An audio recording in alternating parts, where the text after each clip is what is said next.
Welcome to the fifth session of the therapy course dedicated to procrastination. You have already come a long way over the past sessions. You analyzed how you spend your time, acquired skills of prioritizing and effective planning. You started paying more attention to your thoughts and hunted out the sources of procrastination in them negative beliefs. Well done. Now, we just need to transform some of your beliefs so that they will help you to live a happy and productive life. And how do you do this? Now we're going to tell you. Take your negative beliefs and ask yourself the question: does everyone have beliefs like this? If your question is no, then since you have assimilated these ideas, you have it in your power to let go of them and form new ones. There's no need to run amok and change the sense of your beliefs to the exact opposite. It's enough to smooth out the sharper edges and give your judgment some realism. For example, the core belief, I'm not capable of anything, doesn't need to be changed to the complete opposite, I can do everything.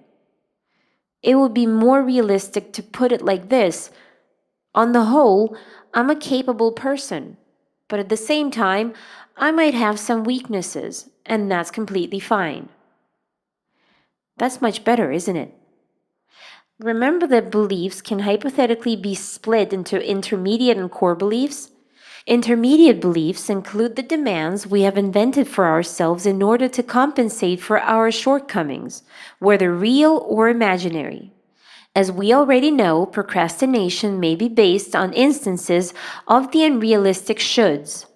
For example, if someone is deeply convinced that they are a worthless person, they might formulate the demand for themselves that will sound something like, I should study hard and work a lot.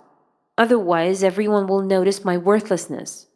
Ideas about what should be done can hypothetically be split into three types: those related to you, those related to other people, and those related to the world in general.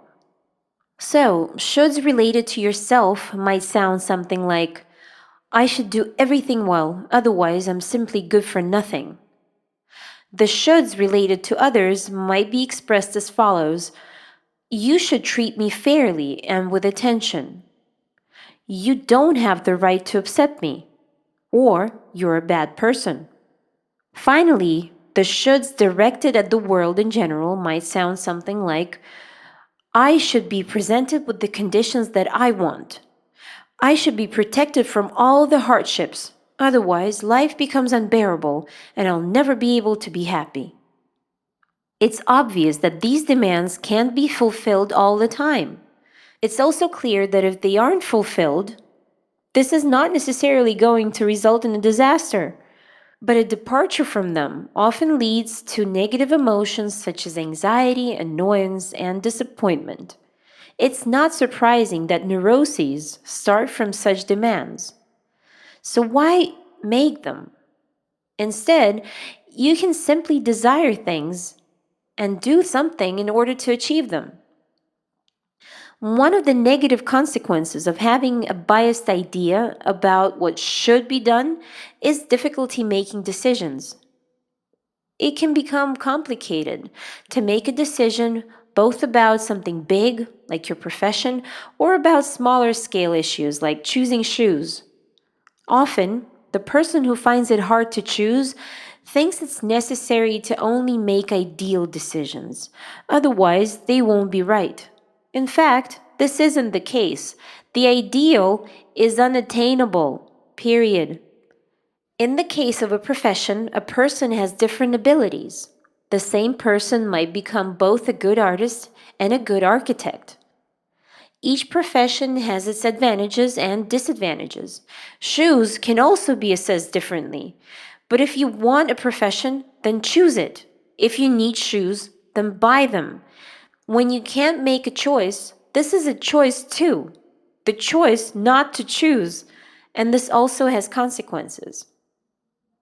If you have found the should ideas in yourself, then it's time to work with them.